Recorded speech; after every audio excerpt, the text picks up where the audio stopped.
Hola, I'm Juana de la Selva, and today I want to talk to you about this book haul that I got yesterday at a library sale. Very exciting. Each one of these books I got for $1. I'll start with Lady Chatterley's Lover. This is a very famous book.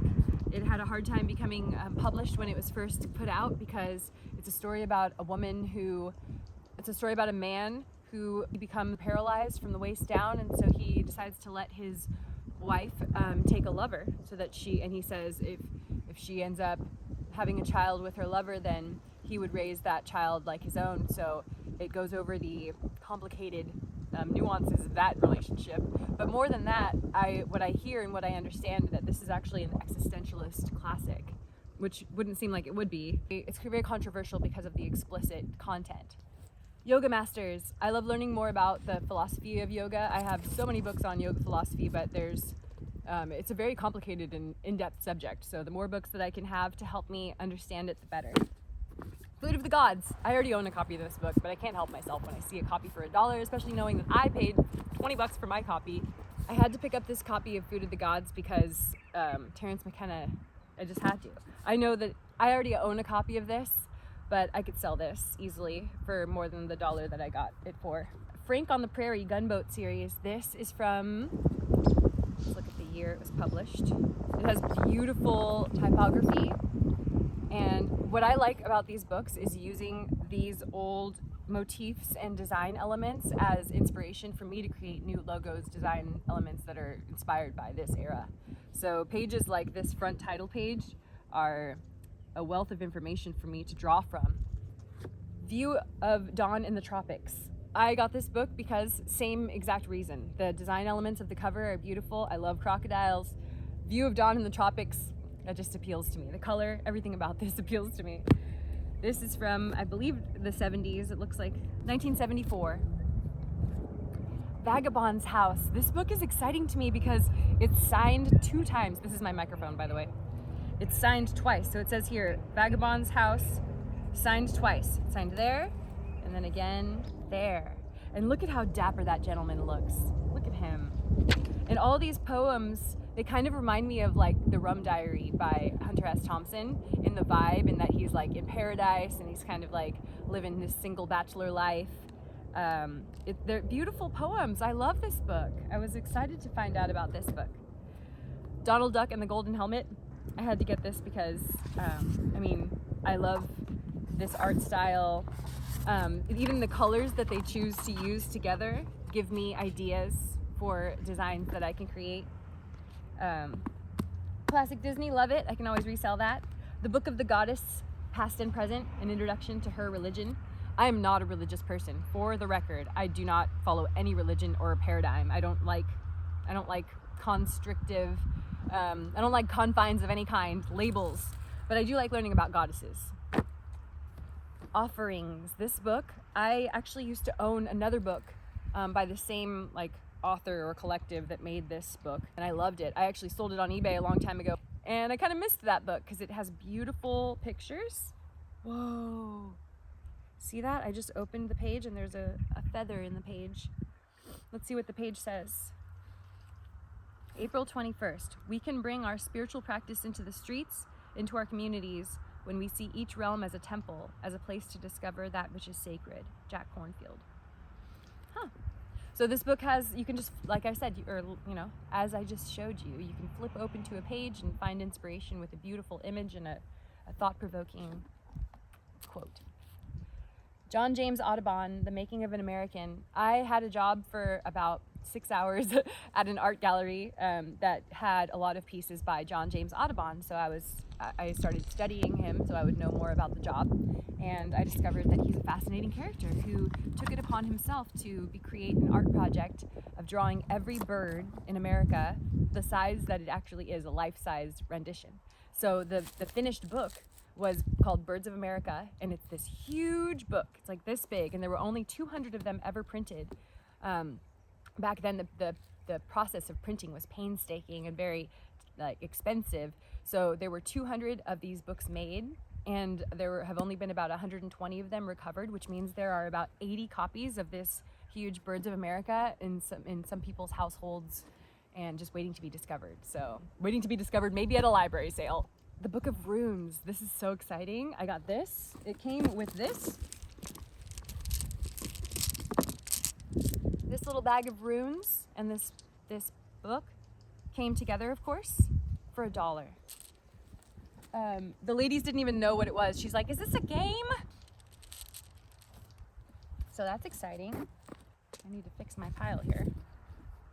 The next book is called Evenings at Home. I picked this book up sheerly for the textured cover, the beauty of it. I see a lot of books like this, and I don't pick up every single book that I see. I look for the condition. I see if it has any illustrations or if it's about a subject matter that's even slightly intriguing to me.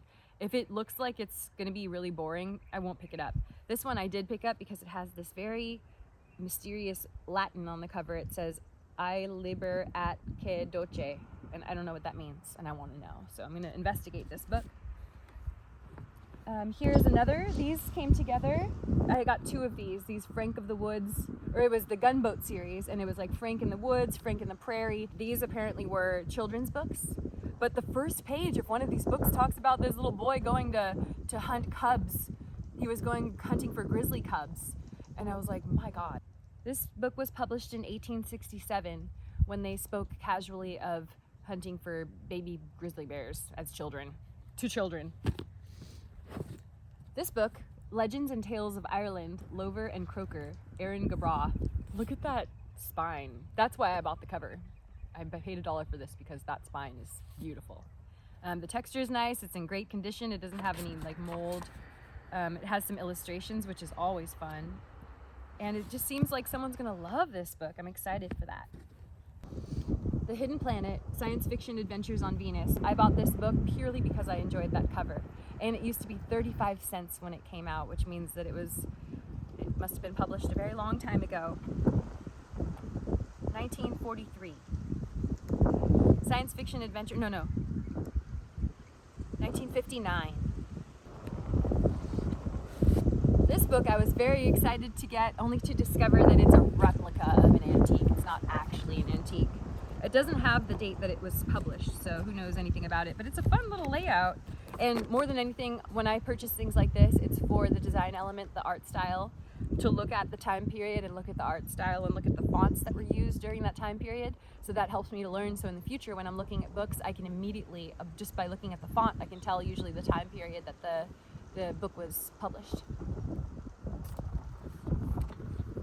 Vegas and the Mob, 40 Years of Frenzy. This appealed to me because, I don't know, I find cowboys interesting, and I find like gangsters interesting sometimes. When I was very young, when I was in high school, I read this book called Monster about an LA gangster, and that got me started into the whole like lives of criminals thing. I don't like to go too deeply into that field because I do not like learning about murderers or too much true crime, because then I start to get paranoid and I can't enjoy a place like this where I'm out in nature by myself. I start feeling like everybody's gonna murder me, so I don't like thinking like that too often. Another book I got was Ayurvedic Healing, Pocket Guide to Ayurvedic Healing. Ayurveda is the understanding that all of the elements of the earth are present within our constitution.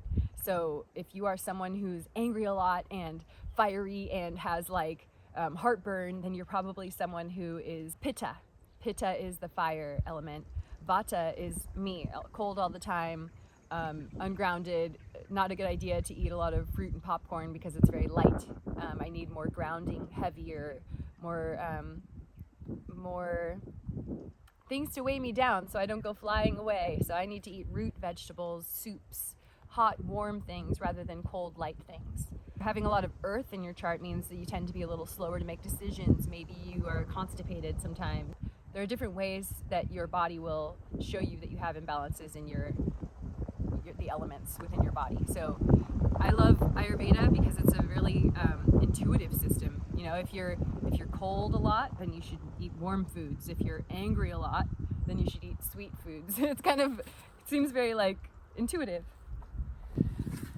These were the find of the night, I think. I love the fact that these library sales are often run by little old ladies who say things like, "Oh, I'll take 50 cents for that one, and why don't we just take $4 for this whole set?" So this set here, they said was broken, so it was only $4. I don't know what they mean by broken. I don't know how books are broken. But these books are from 1875. the Gallery of Geography. The reason this is so exciting to me is geography. So this is a snapshot of what the people who wrote this book at the time, the thought leaders in 1875, thought that the world looked like.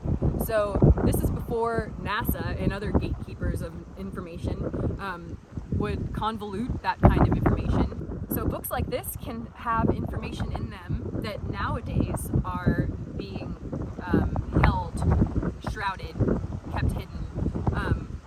I like to look at books like this and see what is indicated when you look at Antarctica or the North and South Poles. You can also learn a lot about history, political history, through seeing the maps at the time, like what they looked like. I learned that in the early 1800s, I learned that like 200 years ago, explorers thought that California was actually an island. So a lot of these old geography maps will show California as an island. So I think something like this, an entire set of geography maps from 1875, is very exciting because there's a lot in here I could potentially discover that has now been hidden or is no longer conveyed the same way.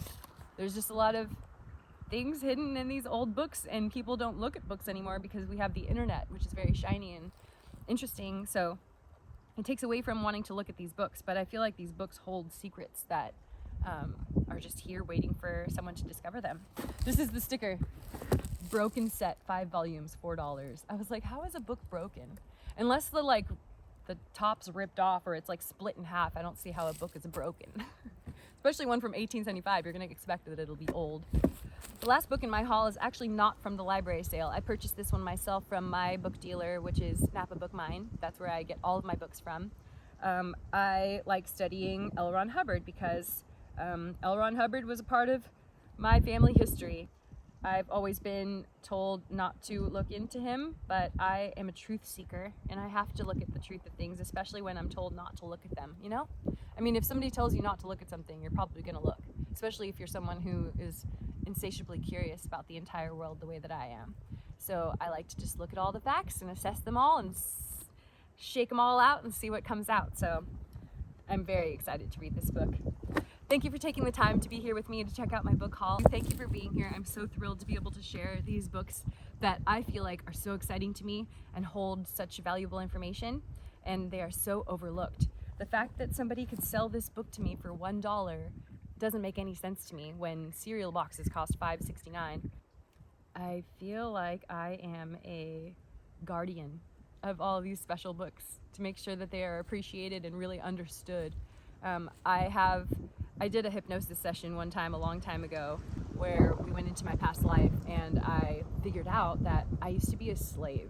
And from what I understand from my past life regression hypnosis therapy, I remembered having a lifetime as a slave where I wasn't allowed to read. I didn't learn how to read, but I wanted to learn how to read and I wasn't allowed to learn.